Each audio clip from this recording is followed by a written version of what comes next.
You would have thought, given how fun movie mistakes are to catch and share and be smug about and I get weapons grade smug boys and girls, that Hollywood would have pulled its pants up and its socks up and tucked its socks into its pants. I don't know, I'm still drunk from New Year's. We all make mistakes, especially Jules' parents in their decision to keep feeding him as a boy, and these are some that really stuck out this year. I'm Adam from WhatCulture.com, and here are the 10 dumbest movie mistakes of 2016. Number 10, Tommy Lee Jones and his lines, Jason Bourne. In the very first scene of the revived but still exactly the same Bourne sequel, Tommy Lee Jones' character appears and we see him clearing various objects into his briefcase. Unfortunately for Jones, those objects include a notepad with his actual lines for the scene written on it. Squinting, you can make out "This is Dewey," although Jones actually just says Dewey in the scene's final cut, followed by "How badly? Is there any attribution?" and "I want a briefing in my conference room in 1 hour." Complex things to remember. Number 9, Pixar doesn't know what nearsighted means, Finding Dory. An uncharacteristically absent-minded gaffe from Pixar comes when clumsy whale shark Destiny is introduced and a tour guide mentions that she's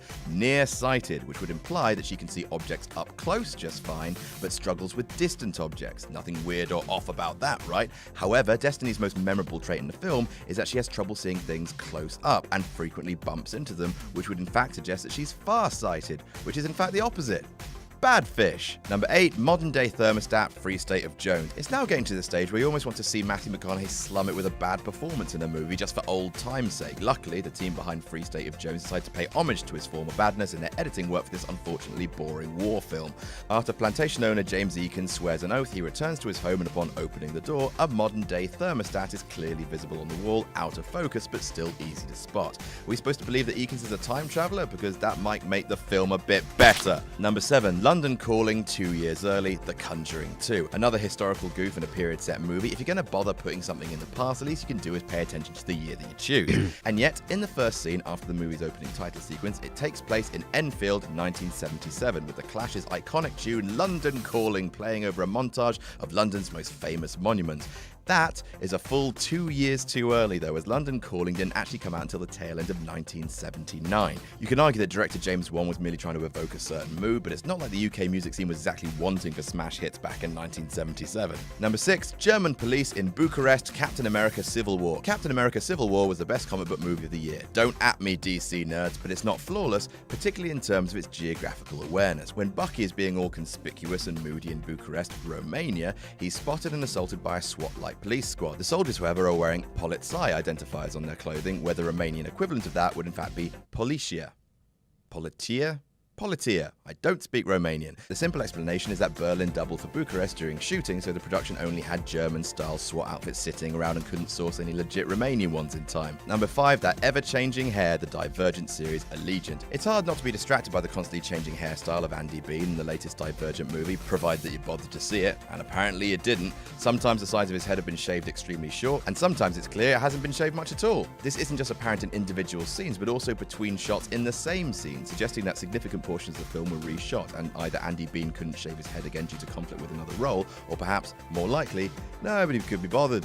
Number 4, shoddy journalism, Batman vs Superman Dawn of Justice. In Batman vs Superman's epilogue sequence, Perry White reads the Daily Planet's latest newspaper, which notes that Clark Kent was killed reporting the movie's climactic battle and contains an obituary.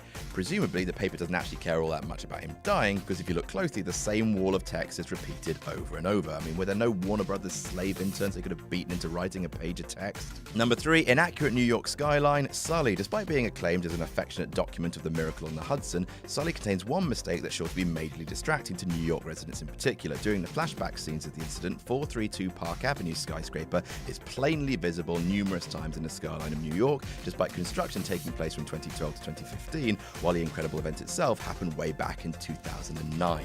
That puts a whole new spin on the whole, miracle thing. Number 2, Deadpool's hand, Deadpool. Deadpool is apparently one of the most mistake-filled movies of 2016, but also one of the funniest and most financially successful, so who cares? I don't. I know, right? However, some of them are too dumb to ignore. Just after Deaders has chopped his left hand off with a knife, a very memorable thing since, features him cutting his own hand off with a knife, he escapes from Colossus and jumps off the bridge to freedom. And when the shot cuts, his left hand is suddenly back intact and his right one is a severed one. It's not like it couldn't have been fixed in post either, just by literally flipping the shot. And number 1, the droids get left behind Rogue One. Spoilers for Rogue One incoming. At the end of Rogue One, which was very good I thought, fight me, there's a bit of fan service showing everyone's favourite married couple R2-D2 and C-3PO watching a fleet of spaceships take off for Scarif.